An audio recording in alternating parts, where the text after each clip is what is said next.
اے لوگوں اپنے پروردگار سے ڈرو جس نے تمہیں ایک جان سے پیدا کیا، اسی سے اس کی بیوی کو پیدا کیا، اسی سے اس کی بیوی کو پیدا کر کے ان دونوں میں سے بہت مرد اور عورتیں پھیلا دیں۔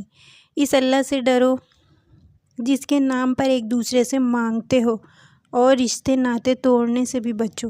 بے شک اللہ تم پر نگہبان ہے۔ اور یتیموں کا مال ان کو دے دو، اور پاک اور حلال چیز کے بدلے ناپاک اور حرام چیز نہ لو، اور اپنے مالوں کے ساتھ ان کے مال ملا کر کھا نہ جاؤ، بے شک یہ بڑا گناہ ہے۔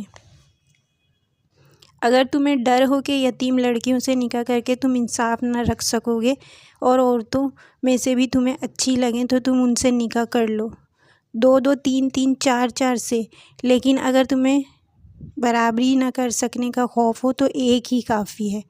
تمہاری ملکیت کی لونڈی یہ زیادہ قریب ہے کہ ایسا کرنے سے ناانصافی اور ایک طرف جھک پڑنے سے بچ جاؤ گے، اور عورتوں کو ان کے مہر راضی خوشی دے دو۔ ہاں اگر وہ خود اپنی خوشی سے کچھ مہر چھوڑ دیں تو اسے شوق سے خوش ہو کر کھا لو۔